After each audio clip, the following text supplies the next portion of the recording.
Hi, my name is Jake Winkelman,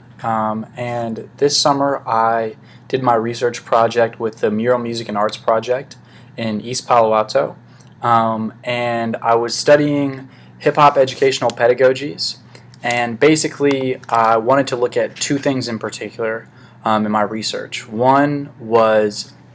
the handling of controversial material within hip-hop educational settings. So basically how some of the more negative themes that are commonly associated with hip-hop culture, how those themes are dealt with in these settings, and how they can be dealt with in a more dynamic, more effective manner. And the other main thing that I was looking at was how me being white, and as a white teacher figure in the context of hip-hop, in the context of a hip-hop educational setting, how that would play out, and really wanting to give an in-depth analysis and a really self-reflexive analysis of how that process worked, and kind of my own shortcomings as a teacher and any hesitations on the side of the students, and me being that teacher figure. And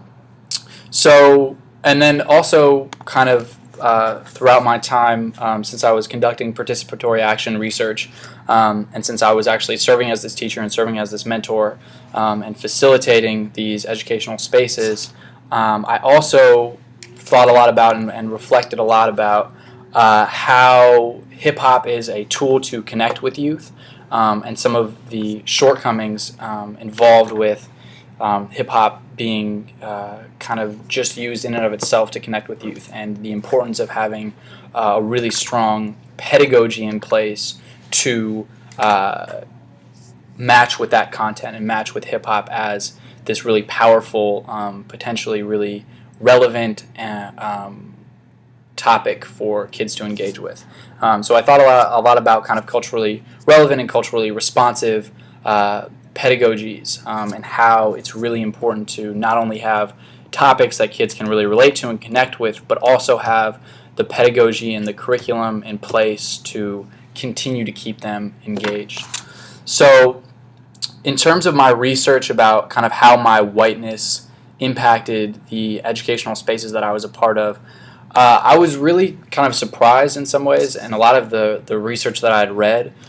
in which there were white teaching figures in these kind of hip-hop educational spaces teaching about hip-hop and talking to kids about hip-hop, there seemed to be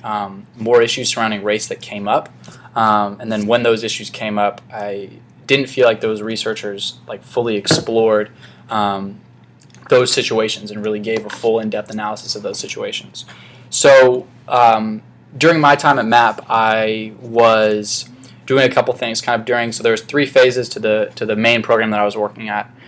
which was the Teen Mural program. And the first one of those phases was the research phase. And so during this phase, students were learning about social justice movements, and the larger theme of the program this summer was movement. And so during that time, I was helping out, teaching different lessons, and sometimes teaching about hip-hop culture as a movement in and of itself. And so during that time, I was kind of playing more of I was more helping out than anything else. And then during the second half of the summer, during the expression phase, I was co-facilitating the lyrical cohort, which were the kids who were making hip-hop songs about what they learned during the first half of the summer. So I was co-facilitating the lyrical cohort in East Palo Alto, and then in San Francisco, the other site for the Teen Mural program, I was pretty much fully facilitating that lyrical cohort. And so the fact that I was white didn't come up that much in my time. There were a few situations that I kind of outlined in my research paper where my race came up, and there were some situations in which kids would be having some sort of conversation in which I was kind of separated as a white person. I couldn't really relate to obviously being racially discriminated against and other kind of similar situations. But besides that, I didn't really sense any real hesitation to me teaching kids about hip-hop. And so because of that, I kind of had to do a lot of thinking about other aspects of my identity. And I think one of the really important things that came out of my research was kind of how essential it is in thinking about culturally relevant and culturally responsive curriculums, whether it's hip hop educational pedagogies or other culturally responsive or culturally relevant curriculums. Really thinking about race and class and those kind of factors in someone's identity, but also thinking more broadly about how other aspects of people's identity play into their ability to be effective in teaching these pedagogies and in being culturally competent and just overall being effective in teaching. And so there were a number of aspects of my identity that I feel like really helped me connect with kids and ultimately be an effective teacher. And I think a lot of that had to do with me being young, me being really close in age to some of these kids. I mean, during the summer I was only 19, so I was only, for some of these kids I was only 2 years older than them, if that. So really understanding kind of the culture and the media that they're being exposed to, understanding the latest hip hop groups, understanding the latest TV shows, and really being able to relate to them because of that. And I think another really big thing that came up in being able to teach effectively was my own personal ability as an MC and as a lyricist. So being able to participate in these freestyle ciphers with them in which you go around in the circle of everyone involved, including me and other staff members, and you freestyle rap. So you rap completely off of the top of your head. And so my ability to kind of be vulnerable with them in that setting and also kind of display my abilities as a lyricist obviously really helped me in gaining credibility with kids and being able to work with kids. And so I think that was one of the most essential pieces of it was really being able to prove myself as a lyricist and really being able to show and not tell that, to some degree I knew what I was talking about. And I think that there were a couple of other aspects of my identity that I didn't really expect to come up that much in the setting that I think ended up really helping me create like sustainable, really substantive relationships with kids. So those included my interest in fashion. So a lot of the kids that I was working with were really interested in fashion, and I don't pay too much attention to fashion, but they would comment on some of the clothes I was wearing and say, oh, I like that brand, and so I was able to connect with them about that and talk to them about clothing brands and recent fashion stuff and all that. And another thing is that being from the Bay Area, I knew some of the high schools where these kids came from, and also kind of on the other side of that, these kids knew me going to Berkeley High, which was close to the San Francisco kids, and also kids from East Palo Alto knew Berkeley High and kind of knew what Berkeley was about, and so they kind of understood also where I was coming from, being local and being from the Bay Area, and not just being a kid from Stanford who's coming from across the country and may not understand kind of some stuff about the local community and the Bay Area atmosphere and all of that. So those were a few of the things that really helped me kind of build these relationships with kids. And I think one more thing that I'll add in quickly is the fact that I was really interested in sports ended up helping me out a lot. I was able to have a lot of conversations with kids about sports, and that I think really translated into me being a more effective, having this more comfortable environment in these more formal educational settings. So I think basically what I learned about whiteness, there were a few points throughout the summer where me being white, did play in that, and me being white and coming from an upper middle class background, obviously there's certain things that I can't relate to kids on, and certain things that I can't really connect with them about, having not had those experiences. And I think that those are issues that I definitely want to continue to explore in my research, kind of what those limitations look like. And I think I was exposed to some of those in terms of I can't talk to kids about experiencing racism. I don't obviously know what that's like, and some other things. But also really understanding that the approach to,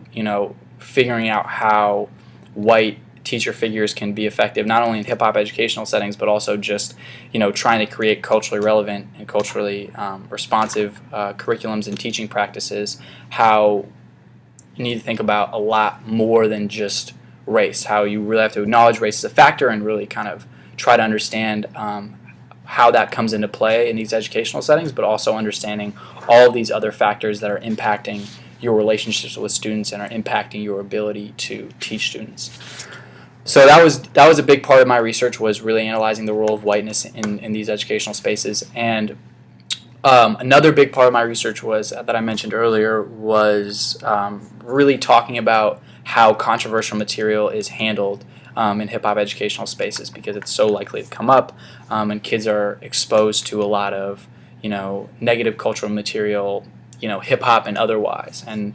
one thing I was really interested in is trying to figure out from my work this summer how to create educational settings in which kids can really develop that media literacy and really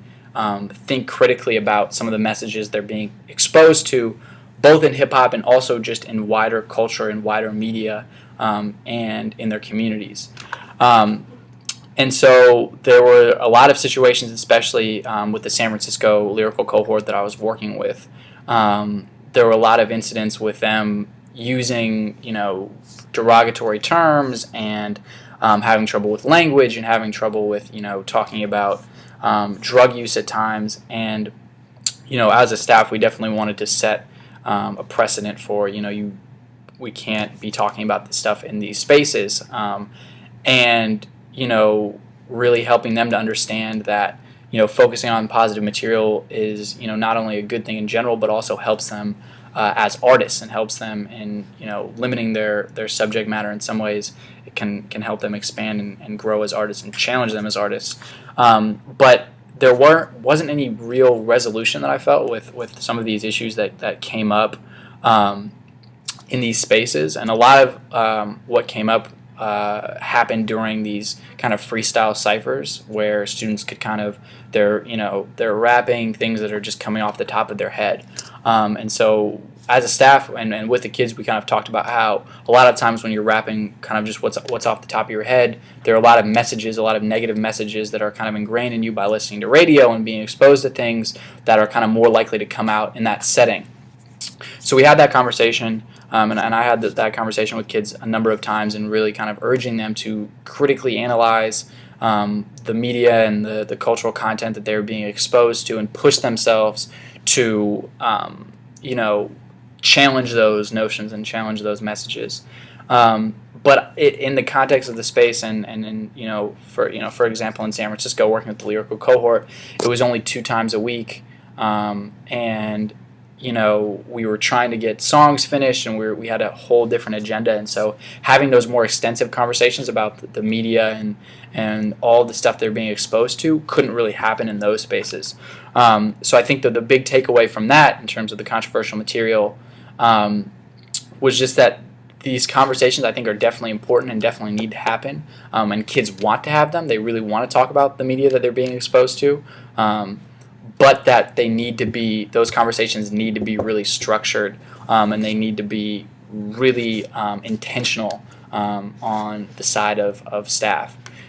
So that's something that I'm really excited about pursuing more in the future, and really taking what I learned in my experiences at MAP this summer and really thinking about how to create a curriculum that forces students to really challenge the negative messages that they're exposed to in hip-hop and in media more generally. So yeah, that was kind of some of the basic overview of my research. So I definitely thank you for taking the time to listen.